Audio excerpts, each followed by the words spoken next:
There are places in the world where truth goes to die, crushed beneath the weight of commerce and competition, drowned out by the cacophony of vendors shouting promises they have no intention of keeping. Bhavapur Market was one of these places, a sprawling maze of narrow lanes and crowded stalls in the heart of the city, where the air itself seemed thick with deception, where every transaction was a negotiation not just of price but of reality itself. The market occupied 6 full city blocks in the old quarter, a labyrinth that had grown organically over decades without plan or order.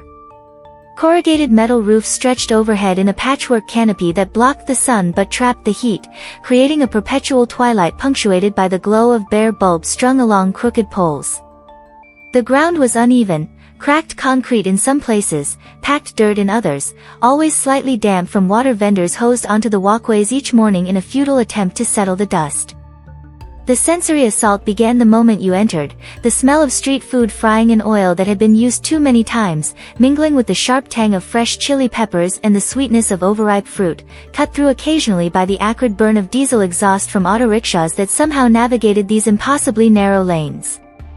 The sounds layered into a constant roar, vendors calling out their wares in voices hoarse from years of shouting, customers haggling with theatrical outrage, radios playing competing songs, the clang of metal gates being raised or lowered, the perpetual beeping of horns from vehicles that shouldn't fit through these spaces but did anyway.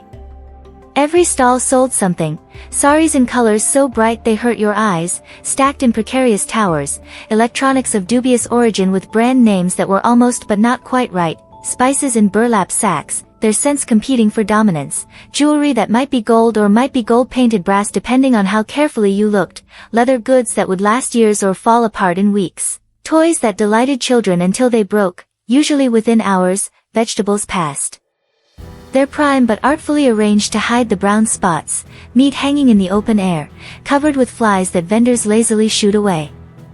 And everywhere, always, the lies. Not malicious lies necessarily, most vendors didn't think of them as lies at all, just part of doing business. This is genuine silk, madam, imported from Varanasi. This phone is brand new, just opened the box. This spice is pure, no additives, my grandmother's recipe.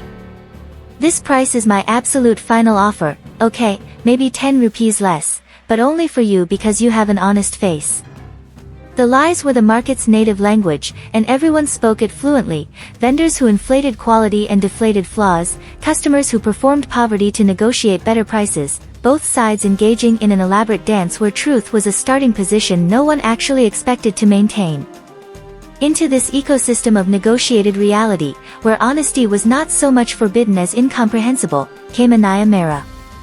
At 17, Anaya looked younger than her years, small for her age, barely 5 feet tall, with long dark hair she kept in a practical braid and sharp brown eyes that took in everything. She dressed simply, practical salwar kameez in plain colors, worn sandals, no jewelry except small gold studs her grandmother had given her. Nothing about her appearance suggested someone who would challenge the fundamental operating principles of Bhavapur Market. But appearances, as the market itself proved daily, could be deceiving.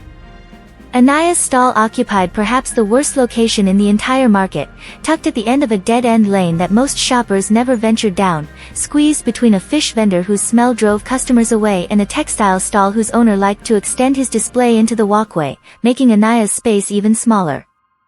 Her entire setup consisted of a borrowed folding table with one leg that didn't quite match the others, covered with a clean cloth she washed every Sunday, displaying goods that were modest by any standard, handmade cloth bags, simple jewelry, embroidered handkerchiefs, small wooden toys, organic spices in glass jars, soaps made by a women's cooperative in a nearby village. Nothing exceptional. Nothing that would naturally draw customers away from the flashier, more established stalls in better locations. Except for one thing, the sign. It was made from cardboard, the kind boxes are shipped in, cut into a rough rectangle and taped to a wooden stake she'd pushed into a crack in the concrete. The lettering was done in black marker, neat but clearly hand-drawn, in both Hindi and English. Honest prices. No lies. Below it, in slightly smaller letters, if I don't know, I say so. If it's not worth it, I tell you. Fair trade, fair price, always. The first time other vendors saw the sign, they laughed. Not quiet chuckles but loud, mocking laughter that carried down the lanes. Who did this girl think she was? What kind of foolish marketing was this? In a market where everyone exaggerated, where hyperbole was expected, where claiming your products were the best was simply how business worked, this sign was either naive stupidity or insulting condescension. Honest prices, one vegetable seller had called out to his neighbors, loud enough for Anaya to hear. Does that mean the rest of us are dishonest? This little girl thinks she's better than everyone? Anaya had met his eyes calmly. I think everyone should decide for themselves what kind of seller they want to be. I've decided to be honest. You'll starve, another vendor predicted. Honesty doesn't pay rent. Then I'll starve honestly, Anaya had replied. But she didn't plan to starve. She planned to prove something that everyone in Bhavapur market had forgotten or perhaps had never believed, that truth could be more valuable than deception, that trust could be more profitable than manipulation, that there were customers, maybe not many, but enough, who were tired of being lied to and would pay for the relief of being treated with respect. It was a theory. An experiment. A rebellion disguised as a business model. And on this particular morning, 6 months into her experiment, on a Tuesday in the middle of monsoon season when the market's corrugated roof drummed with rain and the air smelled of wet concrete and petrichor mixing with frying pakoras, Anaya was about to discover whether her rebellion could survive. She arrived at her stall at 6:30 a.m., earlier than most vendors, and began her daily routine, wiping down the table, arranging her products with care, checking each item for any damage or defects. A cloth bag had a loose thread. She set it aside to repair before selling. One of the wooden toys had a slightly rough edge that might give a child a splinter. She'd sand it down during a quiet moment. The soap bars from the women's cooperative had arrived yesterday, and she examined each one, noting that 3 had slight imperfections in their shape. Most vendors would have sold these as normal. Some would have placed them prominently, betting that customers wouldn't notice until they got home. Anaya set them aside in a separate basket with a sign, imperfect soaps, work just as well, 20% discount. By 7 a.m., the market was stirring to life. Metal shutters rattled open. Vendors called morning greetings to each other, some friendly, some perfunctory, none directed at Anaya who remained an outsider despite 6 months of daily presence. The fish vendor next to her began his work, the smell of the sea and ice and something less pleasant wafting into her space. She'd learned to breathe through her mouth during the morning hours. Her first customer of the day arrived at 7:23, an older man in a neat but faded shirt, carrying a worn leather bag that marked him as someone who worked in an office, probably lower middle management based on the quality of his watch and shoes. He examined her display with the careful attention of someone used to spotting deception. How much for this scarf? He asked, holding up a hand-woven piece in blue and gold, one of her more expensive items. Anaya looked at him directly. This was the moment she'd repeated hundreds of times now, and it still required conscious effort to resist the market's instinct to inflate, exaggerate, perform. It cost me 300 rupees from the weaver. I sell it for 330. That's my margin, 30 rupees, 10%, which covers my costs and gives me a small profit. The man blinked, clearly expecting a different answer. That's very specific. It's honest, Anaya said simply. If you want cheaper, the textile stall 2 lanes over has machine-made scarves for 200 rupees. They're not hand-woven, and the dye will run after a few washes, but they look similar. Or if you want to spend less on handmade, there's a cooperative shop in Nehru Market that has comparable quality for 310 rupees. They're about 15 minutes from here by rickshaw. The man stared at her with an expression somewhere between confusion and amusement. You're telling me where to find better deals? I'm telling you the truth. The scarf is worth 330 rupees here, based on my costs. Whether that's a good deal for you depends on what you value. If you value hand-woven work from women who are paid fairly, and you value not having to take a rickshaw to another market, then yes, it's a good deal. If you just want the cheapest scarf possible, then no, you should go elsewhere. The man studied her for a long moment. Then, Slowly, his expression shifted into something like respect. "You know what? I'll take it." And he pulled out his wallet. "I'll pay $350. Because honesty should be rewarded." "No." Anaya's voice was firm. "The price is $330. Honest prices means I don't overcharge you, and you don't overpay me. Fair is fair in both directions." She made change from the small cash box under her table, another act that made other vendors shake their heads, keeping cash visible where anyone could grab it, and wrapped the scarf carefully in recycled paper. "Thank you," the man said, and something in his tone suggested he was thanking her for more than just the transaction. "I'll tell my wife about this place. Only if she actually needs something," Anaya called after him. "Don't send her here just to support me. Send her if honest trading matters to her." The man laughed and walked away, shaking his head in apparent disbelief. It was a small victory. One sale, 330 rupees, enough to buy her lunch and contribute a little to her family's household budget. In a market where some stalls turned over thousands of rupees daily, it was nearly invisible. But Anaya wasn't measuring success in daily totals. She was measuring it in something harder to quantify: the slow accumulation of trust, the gradual building of reputation, the creation of something that couldn't be bought or sold but could only be earned through consistency over time.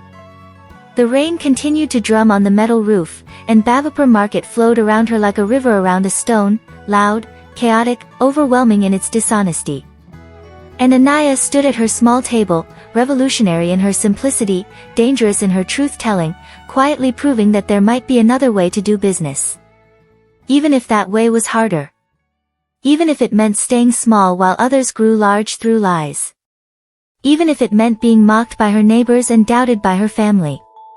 She'd made her choice.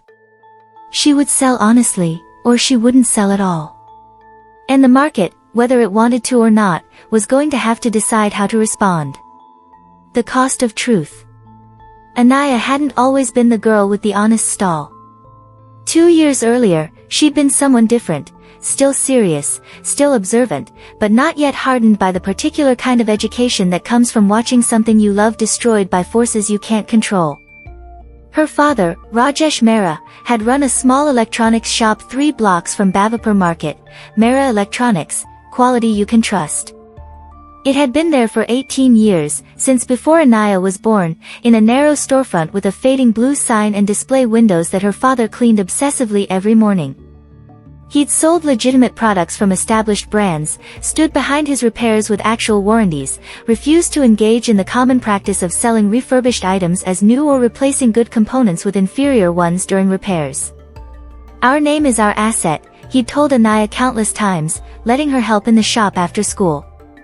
"Once you lose people's trust, no amount of profit can buy it back." Anaya had believed him. Had watched him treat customers with respect, explain technical issues honestly, sometimes tell people they didn't need repairs when other shops would have invented problems to fix. The shop made a modest income, not enough to be wealthy but enough to be comfortable, to send Anaya to a decent school, to maintain a small apartment above the shop where their family lived. Then the competition changed. 2 new electronics shops opened within a year, both using a different business model: attractive storefronts with bright LED signs, aggressive pricing that seemed impossible, and marketing that promised everything. Need a phone repaired? Done in an hour, guaranteed. Want the latest television? Half the price of official retailers, same quality. Computer running slow? Complete overhaul for a fraction of what Mehra Electronics charged.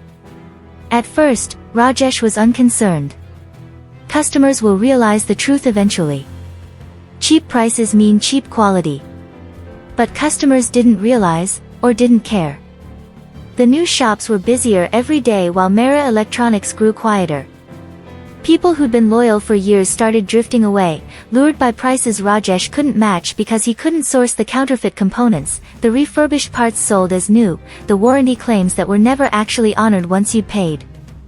Anaya had watched her father age visibly over those months. Watched the worry lines deepen around his eyes. Heard the increasingly tense conversations between her parents late at night about bills and rent and whether they could keep going. saw him try to compete honestly, offering slightly lower prices, extended warranties, better service, but there was no honest way to match what dishonest competitors could offer. One evening, after an entire week with only 3 customers, her father had sat at the shop's counter with his head in his hands. Anaya, doing homework at the small desk in the back, had heard him whisper, "Truth doesn't survive here." 6 weeks later, they'd locked the doors for the last time. Sold the remaining inventory at a loss. Watched the landlord replace the blue Mera Electronics sign with a new one for a mobile phone accessories shop that would last 8 months before closing itself.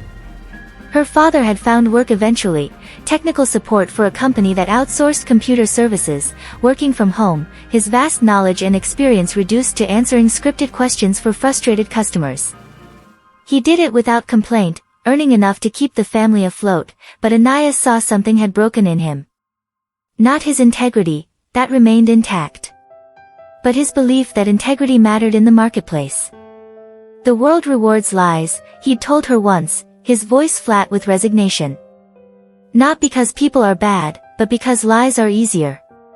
It's easier to promise everything than to admit limitations.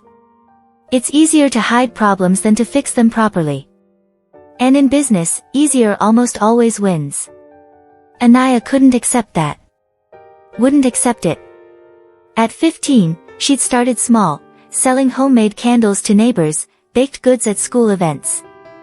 Nothing ambitious, just experiments in whether truth could work on a tiny scale. She'd been scrupulously honest. If a candle had a crack, she'd point it out and discount it. If cookies didn't turn out well, she'd say so and not sell them. If someone asked if her brownies were the best they'd ever taste, she'd say, "Probably not, but they're good and made with real ingredients." To her surprise, people responded. Not everyone, not even most, but enough. Enough to make her think that maybe her father's conclusion was incomplete. Maybe truth didn't survive in markets like Bavapur because no one tried to sell it. Maybe the problem wasn't that customers didn't value honesty, maybe the problem was that no one gave them the option to choose it. So on her 17th birthday, using money saved from 2 years of small side businesses, she'd bought that folding table. Contacted women's cooperatives and small artisans who made quality products. Arranged consignment deals where she only paid for what she sold. Found her terrible location at the end of a dead-end lane, the only space she could afford. And made her sign, honest prices. No lies. Her mother had cried when she saw it. "Beta, please. You'll just embarrass yourself. You'll make enemies. Come work with me at the tailoring shop, it's steady, it's safe." Her father had said nothing for a long time, just stared at the sign. Then, "You're braver than I was." "I'm not brave," Anaya had replied. "I'm just angry. I'm angry that they made you give up. I'm angry that lies won. I'm angry enough to try." That had been 6 months ago. 6 months of 6:30 a.m. wake-ups and late evening closings. 6 months of mockery from other vendors, skepticism from customers, doubt from her family. 6 months of earning barely enough to cover her costs, watching other stalls thrive on exaggeration and manipulation while she scraped by on truth. But 6 months had also taught her something. There were customers, not many, but real, who were as tired of being lied to as she was tired of watching lies win. They came sporadically at first, then more regularly. They told friends. They returned not because her prices were lowest, they weren't, or her selection largest, far from it, but because they trusted her. And trust, Anaya was discovering, was a currency that appreciated over time while lies depreciated. A customer deceived once might come back. Deceived twice, probably not. But a customer treated honestly once would remember. Treated honestly consistently would become loyal in a way no clever marketing could manufacture. Still, the math was brutal. After 6 months, Anaya was barely breaking even. Her profit, if you could call it that, was perhaps 500 rupees per week. Her mother earned more in a single day of tailoring. And the pressure from other vendors was intensifying. The sign was torn down twice in the first month, she'd remade it each time. Her products were accidentally knocked off her table by passing vendors. Rumors circulated that she was secretly overcharging to create an illusion of honesty, or that her products were inferior quality dressed up with ethical marketing. One persistent rumor suggested she was actually the daughter of a wealthy family playing at poverty, which explained why she could afford to undersell everyone. None of it was true, but truth and rumors played by different rules. Rumors spread faster and stuck harder. On this particular Tuesday, after the man had bought the scarf and the morning had progressed with sporadic customers, Anaya was wiping down her table when a shadow fell across her stall. She looked up to see Vikram uncle, owner of the textile business next to hers, a man in his 50s with a substantial belly and a voice accustomed to drowning out others.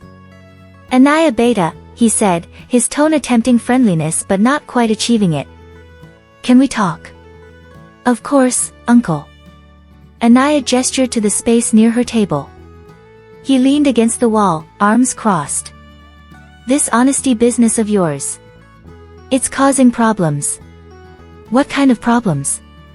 "Customers are starting to ask questions. Why is your price higher? What's your margin? Are you being honest with me like that, girl?" He shook his head. "You're making the rest of us look bad." "I'm just running my business, uncle. The same as you. But you're doing it with judgment. That sign, no lies, it implies the rest of us are liars. Does it?" Anaya kept her voice calm. "Or does it just say what I do, not what others don't do? Don't play word games with me, girl." His friendliness was evaporating. "You need to understand how things work here. We all exaggerate a little. We all negotiate. That's not lying, it's business. If everyone started doing what you're doing, the whole market would collapse. No one would make any money. Or, Anaya said carefully, everyone would make honest money. And customers would trust us. And that trust might bring more business in the long run." Vikram uncle laughed, but there was no humor in it. "You're 17 and you think you understand business better than those of us who've been here for decades. Beta, I'm trying to help you.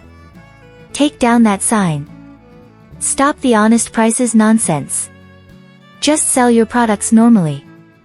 You can still be ethical without making a show of it." "The sign stays," Anaya said quietly. "It's not a show, uncle. It's a promise. And I'm keeping it." His expression hardened. "Then you're making a choice. You understand that? You're choosing to be an outsider. Don't expect any help from the rest of us when things get difficult." "I haven't expected help yet, uncle. I don't plan to start now." He studied her for a long moment, then shook his head and walked away, muttering something about stubborn children and lessons learned the hard way. Anaya returned to her table, her hands shaking slightly. She understood what that conversation meant. The informal tolerance the other vendors had shown her was ending. The market was closing ranks against her. She'd moved from amusing novelty to genuine threat. And yet, when she looked at her sign, cardboard and marker, simple and direct, she felt no desire to take it down. "Truth doesn't survive here," her father had said. But maybe truth survived exactly as long as someone was willing to keep telling it, regardless of the cost. Anaya picked up the sign, examined it carefully, and set it back in its place. The cost of truth, she was learning, was daily. But so was the cost of lies. And she'd choose her burden over theirs any day. The shift. The article changed everything, though it started small, just a local journalist named Priya Sharma doing a piece on Bhavapur market for a regional lifestyle magazine. She'd been assigned hidden gems in traditional markets, expecting to find picturesque vegetable stalls or elderly artisans practicing dyeing crafts. Instead, she found Anaya. "You really tell customers everything?" Priya had asked, her skepticism evident in her tone and the way she held her phone up to record, clearly expecting Anaya to break character once she knew she was being documented. "Yes," Anaya said simply, and spent the next 20 minutes demonstrating, warning a customer about a wooden toy's rough edge, directing another to a competitor who had a better selection of spices, admitting she didn't know the origin of a particular soap's lavender scent but offering to find out and inform them next time. Priya had watched with increasing fascination. Then she'd spent an hour talking to Anaya about her father's shop, about the decision to try honest trading, about the challenges and the small victories. The article was published 3 weeks later, both in print and online, The Girl Who Refuses to Lie, How One Teenager is Challenging Bhavapur Market's Culture of Deception. It went viral. Within days, Anaya's stall had a line. Not a huge line, she was still in a terrible location, still had limited products, but a consistent stream of customers who'd read the article and wanted to see if it was true. Some came skeptically, testing her with difficult questions. Others came hopefully, tired of being manipulated. A few came to mock, assuming it was all performance art. But they all left with the same experience. Anaya told them the truth, even when lies would have been easier, even when honesty cost her sales. A customer asked if a particular bag would last for years. Probably not years, Anaya said. It's well made, but the straps are a weak point. With heavy use, you need to replace them or reinforce them within 18 months. I can show you how to reinforce them, or I can recommend a more expensive bag from a different supplier that would last longer. Another wanted to know if the organic spices were truly organic. I trust the cooperative that supplies them, and they have certification, but I haven't visited their farms personally. So I believe they're organic based on documentation and reputation, but I can't guarantee it from personal knowledge. If that distinction matters to you, you need to research the cooperative yourself. A teenager asked if the handmade jewelry was fashionable. Fashionable is subjective. This style is popular with some groups but not others. If you're buying it to fit in with a specific peer group, I need to know more about their taste. If you're buying it because you like it personally, then whether it's fashionable shouldn't matter.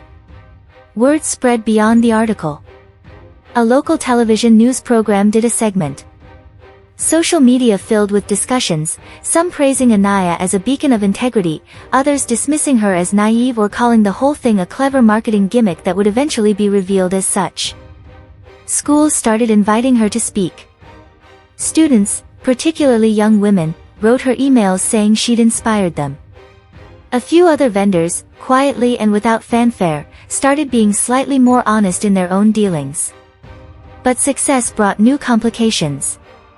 The demand for her products began outpacing her supply. She could have responded by raising prices, basic economics, scarcity driving value, but that felt like violating her principles. Instead, she maintained her honest margins and worked with her suppliers to increase production while maintaining quality. Customers started wanting to support her by paying more than her listed prices. She refused every time, which confused and sometimes offended people who thought they were being generous. I appreciate the gesture, she'd say, but overpaying isn't honest any more than overcharging. Fair trade means fair in both directions. Other vendors' hostility intensified. Her sign was torn down 4 more times. Someone broke into her stall one night and damaged several products, not stealing them, just breaking them, making a point. The textile vendor next door started actively discouraging customers from visiting her, standing in the narrow lane and steering people away. But something else was happening too, conversations. Vendors who'd initially mocked Anaya started watching her more carefully. Seeing the loyalty of her customers. Noticing that people who bought from her tended to return, that her reputation was growing while theirs remained static. A few, very few, but more than zero, started asking questions. How do you decide your margins? A jewelry seller asked one evening after the market had closed. 10% on most items, Anaya explained. 15% on products that require more of my time or expertise to sell properly. I track my actual costs, not just what I pay suppliers but my time, transport, stall fees, everything, and add a fair profit. Then I tell customers that break down if they ask. And they don't negotiate? Sometimes they try. I politely explain that my price is already fair and I'm not inflating it to create room for negotiation. Most people accept it. Some walk away. That's okay. The jewelry seller studied her. You really believe this can work long term? I believe it's the only thing that works long-term, Anaya said. Lies might work better short-term. But trust compounds. Deception depletes. Over time, honest businesses should outperform dishonest ones, if they can survive long enough. Big if, the jewelry seller said, but there was thoughtfulness in her voice rather than mockery. 3 months after the article, Anaya partnered with 5 small cooperatives, women's groups making handicrafts, organic farmers, fair trade artisans, to create something more structured. Not a chain or a franchise, just a loose network of sellers committed to transparent pricing and honest trading. They called it the Fair Market Collective. It started with 6 stalls across different markets in the city. Within a year, it had grown to 23. Not all survived. Some locations were too hostile, some sellers couldn't maintain the standards, some simply couldn't make the economics work. But enough succeeded to prove the model could scale. And her father? After watching for months, after seeing customers line up at his daughter's modest stall, after witnessing trust rebuild itself transaction by transaction, Rajesh Mehra made a decision. He dusted off his old tools. Called old suppliers who remembered him. Rented a small space, not his former shop, which was long gone, but something similar. And opened Mehra Electronics, honest service, transparent pricing. No false promises. No inflated repairs. No tricks. Just quality work at fair prices, with every charge explained, every limitation acknowledged. You were right, he told Anaya the day before his reopening. Truth doesn't survive in markets like Bhavapur because we stop defending it. Because we surrender. But surrender isn't inevitable. Resistance is possible. It's hard, Papa, Anaya said. Everything worthwhile is. On opening day, Rajesh had 7 customers. All of them had read about his daughter, had been inspired by her principles, and wanted to support a business built on similar foundations. It wasn't much. Wasn't a revolution. Wasn't going to transform Bhavapur market overnight or challenge the fundamental economics of deception that governed most commerce. But it was something. It was movement. It was proof that another way existed, even if that way was harder, even if it required more courage, even if it meant smaller profits and more resistance. And in a market built on illusions, proof of truth was the most valuable commodity of all. In a world built on shortcuts, honesty becomes a rebellion. This isn't metaphor or exaggeration, it's observable fact. We live in systems that reward deception, that make lying easier than truth-telling, that punish transparency and reward obfuscation.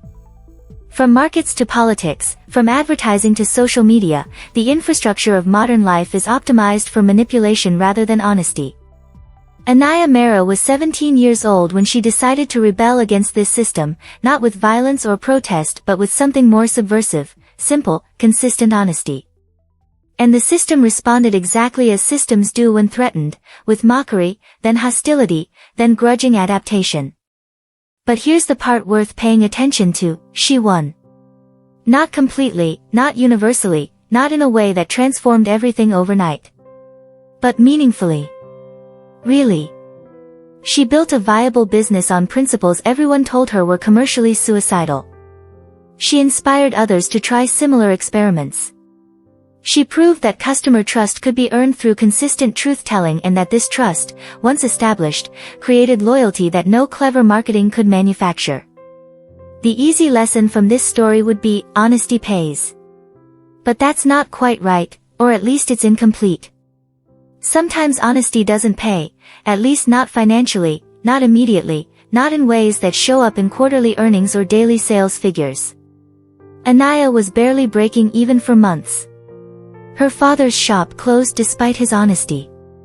The market around them continued thriving on deception. The real lesson is harder and more important. Honesty is worth choosing even when it doesn't pay, because the alternative, building your life and work on deception, has costs that compound in ways you won't fully recognize until it's too late. When you lie habitually, you fragment yourself. You create multiple versions of truth, and you have to remember which version you told to whom. You can't trust your own memory because you've polluted it with deliberate falsehoods. You can't build genuine relationships because nobody knows the real you, and increasingly, neither do you. When businesses lie systematically, they create cultures of deception that metastasize throughout the organization. Employees lie to managers who lie to executives who lie to shareholders who lie to themselves. Product quality declines because admitting problems is punished. Innovation suffers because acknowledging limitations is dangerous. Eventually, the whole structure becomes so disconnected from reality that catastrophic failure is inevitable. It's just a question of when. When markets normalize lying, they destroy themselves slowly. Customer trust erodes. Transactions become adversarial. Everyone spends energy on deception and detection rather than value creation. The market survives, but it becomes less efficient, less productive, less capable of serving its supposed purpose of connecting people who have things with people who need them. Anaya understood this intuitively. She saw what deception had done to her father, to his business, to his belief in the value of his own integrity. She saw the corrosive effect of Bhavapur market's culture on everyone operating within it, the constant vigilance required, the cynicism that infected every transaction, the way both buyers and sellers left interactions feeling vaguely dirty. And she made a choice: she would rather fail honestly than succeed through deception. Not because she was naive about the costs, she understood them clearly. But because she'd calculated a different equation than most people do. She was optimizing not for maximum short-term profit but for maximum long-term integrity. For the ability to sleep well. For relationships built on trust. For a business that wouldn't require her to remember lies or become someone she didn't want to be. This is the rebellion we all face. In a world that rewards shortcuts, will you take them? When the job interview question has a dishonest answer that's clearly what they want to hear, will you give it? When the client asks for an unrealistic timeline and you could probably get away with agreeing and extending it later with excuses, will you be honest about what's possible? When the product has a flaw that most customers won't notice until after purchase, will you disclose it? When the simple lie would make your life easier and the truth would complicate it, which will you choose? These aren't abstract questions. They're the daily micro-decisions that accumulate into the texture of your life and work. And each time you choose deception over honesty, even small deceptions, even harmless ones, even ones that seem necessary for practical success, you're making a bet. You're betting that short-term advantage is worth long-term corrosion. That external success matters more than internal integrity. That who you pretend to be can remain separate from who you actually are. Anaya's rebellion says, I'm not taking that bet. I'm choosing the harder path because the easier path has costs I'm not willing to pay. And the remarkable thing, the genuinely inspiring part of her story, is that the harder path proves sustainable. Not easy. Not immediately profitable. Not universally embraced. But viable. Real. Possible, which means it's possible for you too. In your work, in your relationships, in your daily transactions with the world. You can choose honesty even when lies are easier. You can tell the truth even when deception is more profitable. You can build your life on foundations that won't require constant maintenance and careful memory management. Will it cost you some opportunities? Probably. Will some people mock you or exploit your honesty? Certainly. Will you sometimes wish you'd just taken the easier path? Absolutely. But you'll also sleep better. Build deeper trust. Create work you're proud of. Become someone you respect. And gradually, transaction by transaction, day by day, you'll build something that liars can't, a reputation that compounds rather than depletes, relationships based on trust rather than manipulation, and a life that's coherent rather than fragmented. In a world built on shortcuts, honesty becomes a rebellion. Choose it anyway. Not because it's easy. Not because it guarantees success. Not because everyone will understand or appreciate it. Choose it because you want to be someone who tells the truth. Because you want to build things that last. Because you'd rather fail honestly than succeed through deception. Choose it because the world needs more people willing to make that choice, even when, especially when, it's hard. Be StoryWise.